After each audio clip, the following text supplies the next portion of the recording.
پیارے بچوں السلام علیکم، میں ہوں آپ کی دوست، اور آج اس ویڈیو میں ہم سیرت النبی صلی اللہ علیہ وسلم جو کہ ہمارے پیارے نبی صلی اللہ علیہ وسلم کی سیرت ہے اس کو ایک کہانی کے انداز میں سنیں گے تاکہ ہم اسے یاد رکھ سکیں۔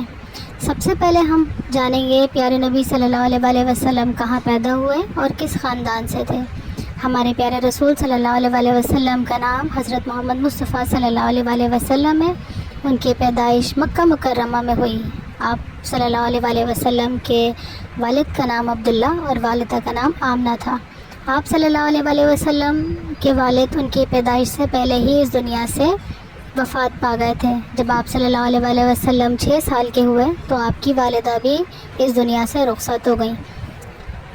اس کے بعد آپ صلی اللہ علیہ وسلم کی پرورش آپ صلی اللہ علیہ وسلم کے دادا حضرت عبدالمطلب نے کی، اور ان کی بھی وفات کے بعد آپ صلی اللہ علیہ وسلم کے چچا ابو طالب نے آپ صلی اللہ علیہ وسلم کی دیکھ بھال کی۔ پیارے بچوں، اب ہم آپ صلی اللہ علیہ وسلم کے بچپن اور ان کی جوانی کے بارے میں کچھ باتیں جانیں گے۔ آپ صلی اللہ علیہ وسلم بچپن ہی سے، جب وہ چھوٹے ہی تھے، بچے ہی تھے، جب سے ہی بہت ایماندار تھے اور رحم دل تھے۔ لوگ آپ صلی اللہ علیہ وسلم کو صادق اور امین کے نام سے بھی بلایا کرتے تھے، کیونکہ آپ صلی اللہ علیہ وسلم بہت سچے اور امانت دار تھے۔ آپ صلی اللہ علیہ وسلم بکریاں چرایا کرتے تھے، اور بڑے ہو کر آپ صلی اللہ علیہ وسلم نے تجارت بھی کی۔ تجارت کہتے ہیں سامان کو ایک جگہ سے لے جا کر دوسری جگہ بیچ دینا۔ اس کے بعد ہم جانیں گے آپ صلی اللہ علیہ وسلم کی پہلی وحی کے بارے میں۔ جب آپ صلی اللہ علیہ وسلم کی عمر 4 سال کی ہوئی تو غار حرا میں آپ صلی اللہ علیہ وسلم پر حضرت جبرائیل علیہ السلام کے ذریعے وحی لائی گئی۔ یہ اسلام اور قرآن پاک کے آغاز کا وقت تھا، جب اسلام بھی شروع ہوا اور قرآن پاک بھی نازل ہونا شروع ہوا۔ اس کے بعد آپ صلی اللہ علیہ وسلم نے لوگوں کو اسلام کی دعوت دینا شروع کی، لوگوں کو اسلام کا پیغام دیا، لوگوں کو یہ بات بتائی کہ ایک ہی اللہ ہے، اس کے سوا کوئی معبود نہیں، ہمیں اس کے علاوہ کسی کی عبادت نہیں کرنی چاہیے، اس کے ساتھ کسی کو بھی شریک نہیں کرنا چاہیے۔ اس کے ساتھ ہمیں اور بھی بہت ساری باتیں سکھائیں، جیسے کہ ہمیشہ سچ بولنا چاہیے، دوسروں کے ساتھ بھلائی اور اچھا سلوک کرنا چاہیے، تمام طرح کی برائیوں سے بچنا چاہیے، چاہے وہ چھوٹی ہوں یا بڑی ہوں۔ اس کے ساتھ ساتھ کچھ باتوں کا خیال رکھنے کے لیے بھی ہمیں کہا، جیسے کہ یتیموں، غریبوں اور مظلوموں کی مدد کرتے رہنا چاہیے۔ اس کے بعد ہم جانیں گے آپ صلی اللہ علیہ وسلم نے جو جنگیں لڑی اسلام کو بچانے کے لیے یا اسلام کو پھیلانے کے لیے، اس کے بارے میں۔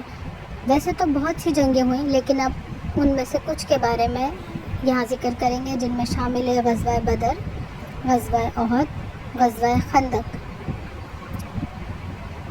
اس کے بعد ہم جانیں گے کہ اب حضور صلی اللہ علیہ وسلم نے کس طرح اور کب مکہ فتح کیا، کیونکہ جب ہمارے نبی پیدا ہوئے تھے تو اس وقت مکہ میں جو زیادہ تر لوگ تھے وہ کافر تھے، ایک اللہ کو نہیں مانتے تھے، الگ الگ چیزوں کی پوجا کیا کرتے تھے، عبادت کیا کرتے تھے، اور یہی وجہ تھی کہ ہمارے نبی مکہ چھوڑ کر مدینہ چلے گئے تھے۔ دوبارہ مکہ آنے کے لیے ہمارے نبی کو مکہ فتح کرنا پڑا، جس کے بعد ہمارے نبی نے آ کر وہاں پر حج بھی کیا اور اپنا آخری خطبہ بھی دیا۔ تو کئی سال بعد آپ صلی اللہ علیہ وسلم نے بغیر لڑائی کے مکہ فتح کیا۔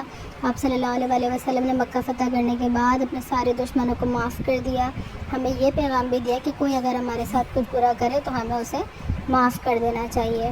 اس کے بعد ہے آخری خطبہ۔